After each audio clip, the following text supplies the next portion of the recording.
여러분 안녕하십니까, 진성호입니다. 오늘 대한민국 법원이 엄청난 판결 하나를 내놨습니다. 이 판결은 앞으로 굉장히 중요한 판결로 인식될 것이며 북한 김정은이 벌벌 떨게 만들 것이며 문재인 정권이 앞으로 굉장히 충격을 받을 것으로 예상됩니다. 자, 오늘 대단히 역사적인 판결이 있었습니다. 대한민국 법원이 북한과 김정은에게 손해배상을 하라는 이런 판결을 내렸습니다. 6.25 국군 포로가 낸 재판이었습니다. 자, 이 소송에서 김정은이 2,100만 원을, 북한과 김정은이 2,100만 원을 배상하라는 판결이 나옴으로써 앞으로 이와 유사한 재판, 소송이 잇따를 것으로 보입니다. 그렇게 되면 지금 일본 징용 배상금, 위안부 문제, 이것 이상으로 폭발적인 소송이 이어질 것으로 보입니다. 그렇게 될 경우 앞으로 문재인 정권은 상당히 큰 충격을 받을 것이며 김정은은 국내에 있는 북한 관련 자산이는 전부 다 빼앗길 것으로 보입니다. 역사적인 판결입니다. 진성호의 직설 시작합니다. 방송에 앞서 아직 진성호 방송의 구독자가 아니신 분들은 붉은색 구독 버튼 꾹 눌러주십시오. 더 좋은 방송으로 보답하겠습니다. 자, 북한과 김정은은 6.25 국군 포로의 강제 노역에 대해서 손해배상을 하라, 이런 판결이 나왔습니다. 이 역사적인 판결을 한 판사의 이름은 김영아 부장판사입니다. 김영아 부장판사, 서울중앙지법 민사 47 단독 김영아 부장판사가 오늘 이런 역사적인 판결을 내렸습니다. 자, 국군포로 노사홍, 한재복 씨, 노사홍 씨는 91세, 한재복 씨는 86세.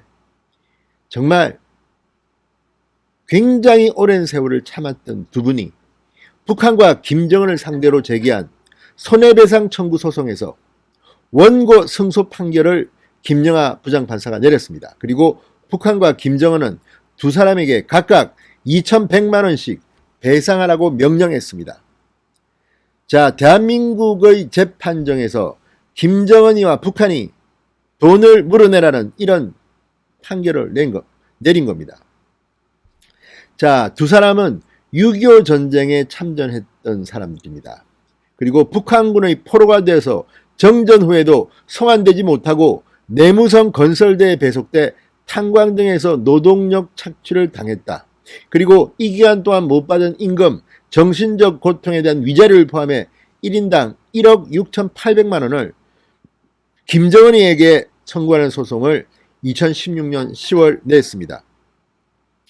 자, 변호인단은 이후 강제노역이 발생한 시점은 김정은의 조부인 김일성 때였다. 김정은의 상속분 등을 고려해서 손해배상 금액을 1인당 2,100만 원으로 조정했습니다. 그렇지만 액수와 관계없이 어쨌든 김정은과 북한에 대해서 손해배상 판결을 받아낸 겁니다. 자, 그런데 이 재판에서 포인트는 이겁니다. 이 재판이 왜 2년 8개월이나 지난 지난해 6월 시작됐느냐는 겁니다. 이유가 있었습니다. 바로 소송 서류 송달, 전달 문제였습니다. 손해배상 소송을 제기한 사람은 법원에 소송 이유와 청구 금액 등을 적은 소장을 냅니다. 그런데 이 소장은 법원을 통해 소송을 당한 피고에게 전달이 돼야지 재판이 시작되는데 김정은이한테 이 법원의 이 소송 소장을 전달할 방법이 없는 겁니다. 그래서 낸 아이디어, 이게 중요합니다. 자, 그러면 김정은이 북한 주소를 알아서 전달했을까요? 아닙니다. 유엔 주재 북한 대표부나 외국의 북한 대사관을 통해서 소장을 전달했을까요? 이것도 아닙니다. 이런 방법들도 고민해봤지만 잘 안 됐다고 합니다. 그러다가 해결책이 나왔습니다. 바로 지난해 3월 국군프로 변호인단이 공시송달을 요청합니다. 이 공시송달을 요청하면 법원이 이 공시송달을 요청하면 이거는 어떻게 되느냐, 소송 원고와 피고 관련 서류명 등이 적힌 내용을 법원 인터넷 홈페이지에 공지하는 겁니다. 그리고 2주가 지나도 소장이 소송을 당한 사람에게서 연락이 안 오면 아니다, 2주가 지나면 자동으로 이 효력은 발생한다는 겁니다. 공시송달이라고 합니다. 그러니까 소송 원고, 피고, 관련 서류명 등이 적힌 내용을 법원 인터넷 홈페이지에 띄우는 겁니다. 그리고 2주가 지나면 무조건 효력이 발생하는 겁니다. 그래서 지난해 3월 국군포로 변호인단이 공시 송달을 요청했고 법원이 이를 받아들이면서 이 소송은 시작됩니다. 이게 신의 한 수였습니다. 자, 쟁점은 이겁니다. 북한 정권 김정은이 정권의 법률적 성격입니다. 국내법상 북한은 정부를 참칭하는 불법단체입니다. 그래서 행위 능력을 인정할 수 있느냐가 관건이었는데 국군포로 변호인단은 북한을 비법인 사단으로 보고 대표자 김정은이에게 불법행위 책임을 물을 수 있다고 주장했습니다. 자, 이것을 법원이 받아들인 겁니다. 자, 국군포로 변호인단은 향후 국내의 북한 재산으로 배상금을 달라고 요청한다고 합니다. 그러면 지금 국내에 북한의 재산이 있느냐? 있습니다. 바로 참 이것도 기가 막힌 겁니다. 국내 방송사, 출판사 등이 북한의 영상 저작물을 사용하고 북한에 낸 저작권료가 있다고 합니다. 이게 지금 법원에 공탁되어 있는데 약 20억 원 정도라고 합니다. 이 중에서 2,100만 원씩 빼가면 되는 겁니다. 그런데 문제는 앞으로 이런 소송이, 유사한 소송이 이제 줄을 이을 겁니다. 줄 소송이 예상됩니다. 그러면 이 20억 가지고 되겠느냐는 겁니다. 그러면 해외에 있는 북한 재산도 압류해야 되지 않겠습니까? 지금 원비어의 부모들이 낸 그 소송도 미국에서 났습니다. 자, 다 관계없이 이게 왜 역사적으로 중요한가?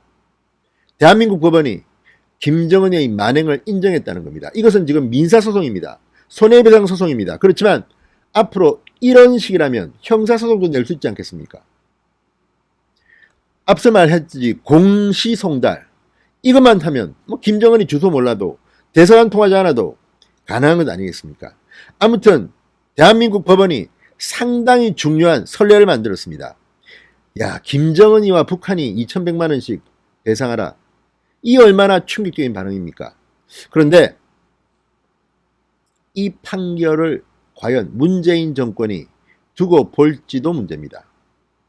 이런 재판이 줄을 잇게 되면 과거 문재인 정권이 일본과 관련해서 징용배상금 등에 대해서 취했던 태도와 북한의 이 천인 공노할 만행의 배상과 비교해서 뭐가 더 중요한지는 모르지 않을 텐데 늘 북한 정권의 눈치를 보는 문재인 정권이 과연 이대로 할지도 모르겠습니다. 어쨌든 이 재판 이제 시작입니다. 상당히 중요한 판결이 나왔습니다. 역사적인 판결이 나왔습니다.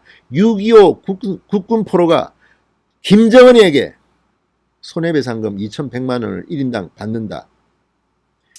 앞으로 상당히 김정은과 문재인 대통령 불면의 밤이 시작될지도 모르겠습니다. 진성호의 직설이었습니다. 여러분 감사합니다.